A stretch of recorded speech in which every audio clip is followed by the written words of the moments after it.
Australian rules football and rugby league have been traditional enemies for the lifespan of pretty much everyone watching this video.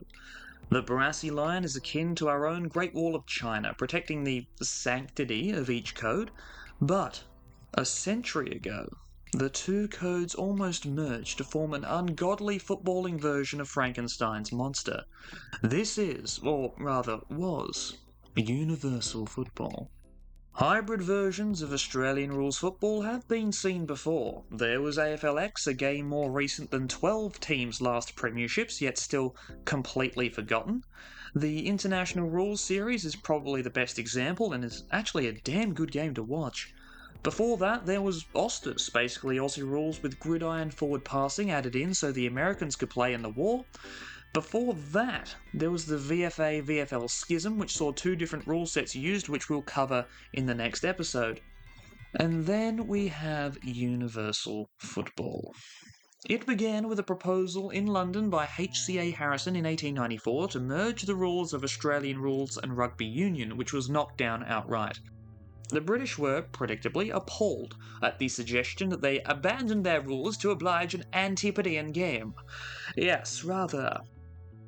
Ironically, the next big push for universal football came after the British Code of Rugby League hit Aussie shores in 1907. A year later, the New South Wales Rugby League and the Australasian Football Council met to discuss a hybrid rule set to propose to England's Rugby League board, thinking that since League was only 13 years old, they could have influence over it. No, get that picture of Rolf Harris out of here. The NSWRL, what an awful acronym, called the meeting and were keen to hammer out a solution. The AFC was split on the matter. Its state bodies wanted the game to be confined to Australasia, but the New South Wales and New Zealand delegates, along with AFC President Con Hickey, wanted the game widespread to curb rugby's growing influence. But the 1908 conference yielded nothing, with questions over the offside rule being a main sticking point.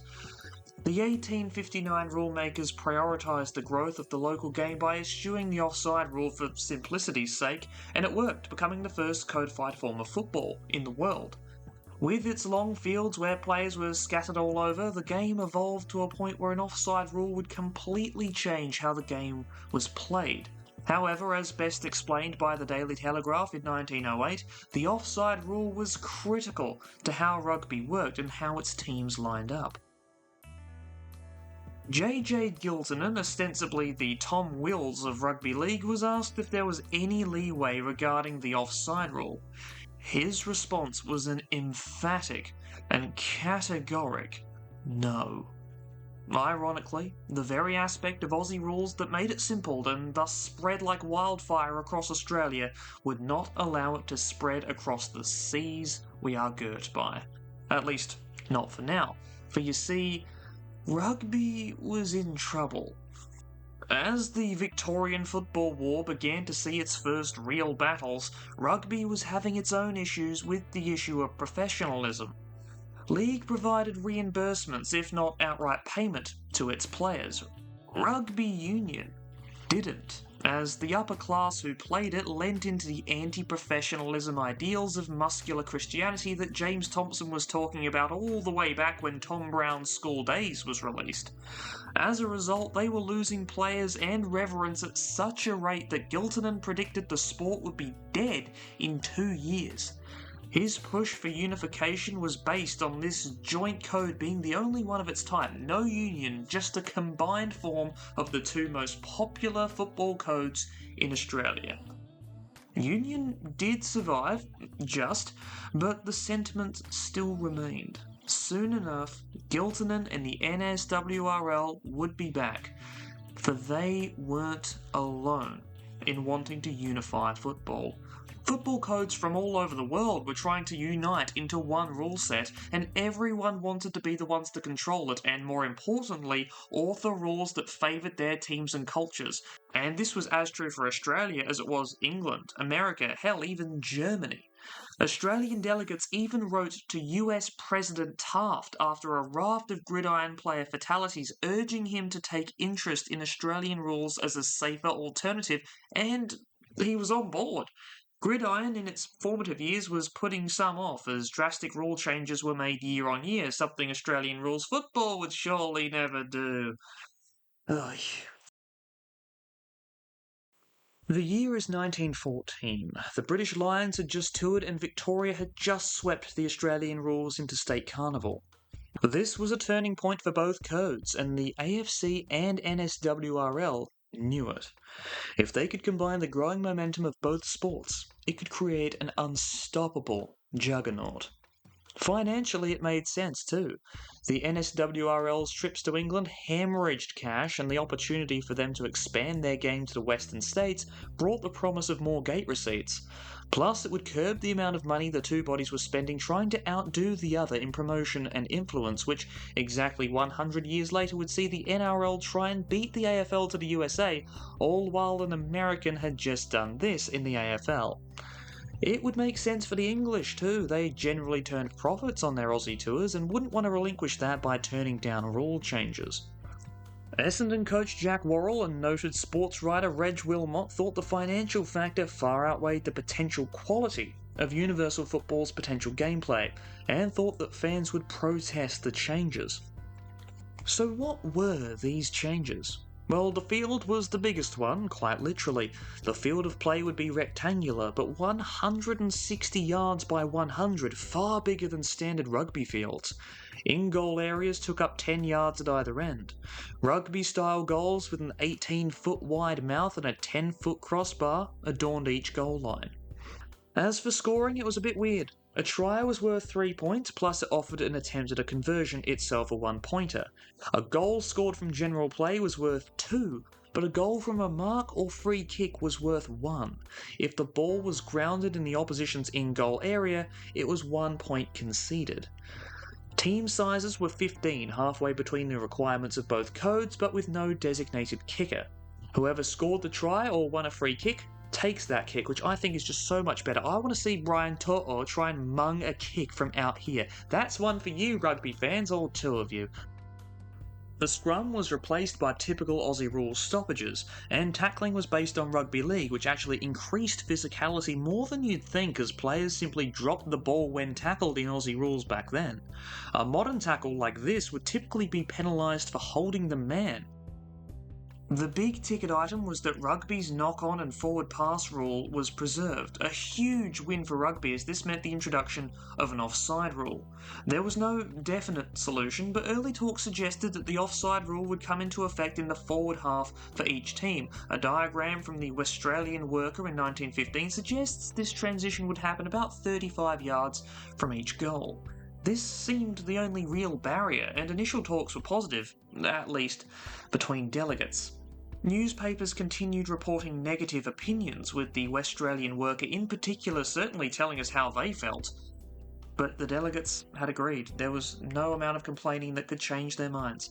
Universal football would proceed, but slowly. Both codes would be modified in 1915 to ready them for combining as early as 1916, although that probably wouldn't have actually happened until about 1920 or so. So in November of 1914, the changes for 1915 were slated as thus. Australian rules would add the crossbar to its goal frames and eliminate forward handballing or knock-ons. Rugby League would replace its scrums with ball-ups and throw-ins and abolish the nominated conversion kicker. That didn't happen though. Even though the NSWRL approved the changes immediately, the AFC needed each of its state delegates to vote, and those votes required formal meetings of each state football body. In such a big country, before airlines and the internet were a thing, it took until April to get enough responses to cast an official AFC vote. SA said yes in January, and we're sorry. New South Wales said yes in February, WA said no in March, and Victoria said yes in April. Queensland was a non-factor, with the QFL not providing a response and the QRL not being told that any of this was going on. Interestingly, Victoria did of course say yes, but the VFL was the state AFC delegate. The VFA, however, allegedly didn't want a bar of any of this. Perhaps they saw an opportunity. If universal football were to go ahead and fail, the VFA would be the biggest remaining football body in the country. It seems they were content to sit back, let all of this happen, and Stephen Bradbury their way to victory. Now, what year did I say it was? 1915. Okay, were there any other major events happening in 1915? Ah, crap. Trench warfare had ensured the Great War was now around to stay. Tasmania put their vote on hold because of it, with trial games for the sport, which the NSWRL was bankrolling, also being postponed. They were never played, and the AFC never got around to a formal delegate vote, even though it looked fairly likely that a 75% majority would be reached. The Australian rules bigwigs decided to thank Tasmania by not giving them a team in its national leagues for 115 years. In the AFC's first meeting after the war, they discussed pursuing universal rules. They were given pause for thought by the increased popularity of league in the eastern states and England and decided not to make the first move. The NSWRL would have to come to them. They never did. They didn't have to. By 1919, their competition had continued almost unabated through the war, gaining huge popularity, with Balmain forming a dynasty that got people talking. Their unique financial structure meant that even before the war, they had huge spending power. Now, instead of teaming up to take over the world, they saw an opportunity to seize the throne themselves. Seeing how Queensland was being neglected whilst the Victorian leagues sat in a cage flinging feces at each other, the NSWRL spent a whopping £2,000 on marketing their game in the Sunshine State, winning it over to rugby league. They also spread their influence to New Zealand after the AFC decided to cut ties with them in 1914. They were more than an upstart now. They were a powerful enemy combatant, a rival. Much like the trench warfare that had prolonged the war which crippled universal football before it could even walk, the two sides dug in for a battle that would last over a century. This decision was the birth of the Barassi line, and alongside the VFA-VFL feud, spelt the end of any dreams Aussie rules had of going global, so much so that the AFC changed their name from the Australasian Football Council to the Australian Football Council. They knew, at that point, that their scale was forever going to be limited. However, the two secretaries of each organisation held the passion for the idea, and in 1933 they tried again. They formalised the offside limit to 35 yards from goals, allowed knock-ons from ball-ups, and revised teams to 14 aside. They planned a trial behind closed doors at the old Sydney Showground, which is just there, but I'm not going to go into it because it's raining at the moment. I like you guys, but not that much. Also, I'm wearing a white t-shirt, things could get slightly awkward. This was played at the same time as the 1933 Australian Rules Interstate Carnival, between some Queensland Aussie Rules players and some New South Wales Rugby League players. The 12-a-side game was noted for its fast tempo and portions of spectacular play. Okay, I'm going to do something rare and interrupt myself here because I found out some stuff after I left Sydney. This was actually a game on a short and narrow oval at the showgrounds, and the oval was divided into 4 segments. Instead of a proper hybrid rule set being applied, the rule set was changed depending on which quadrant the ball was in. Con Hickey and Horry Miller, the progenitors of the game, thought that somehow this Frankenstein's monster of an idea would be good to watch. But the assembled delegates of the New South Wales Rugby League Council didn't think so. They didn't want to be there in the first place and formally voted not to proceed with the rule set amalgamation. And that was it. After only one game which wasn't even played to the proper rule set in front of about a dozen people over a planning period that spanned 25 years, universal football was dead. RIP, weird, bizarre hybrid game we barely knew. But this was only the beginning. This one game was the book that broke the IKEA bookshelf. Football was in a bad way in the 1930s, and this would have saved it. Instead, it laid the groundwork for the two Victorian leagues to turn into bitter rivals, changing the game forever.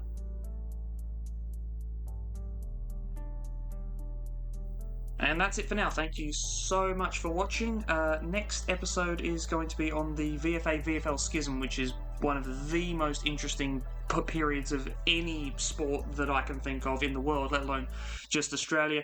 If it seems like I can't speak right now, it's because I'm going off script, but I have been absolutely amazed by the support that this series has got, and it's been really fun chatting with you guys in the comments about the history and your perspectives on it and your knowledge, which is absolutely awesome. I'd like to give a shout out to my patrons. Sorry that I didn't get to do it last time, but I've been really, really busy with other stuff, and I am amazed that I haven't fallen behind schedule with the releases yet.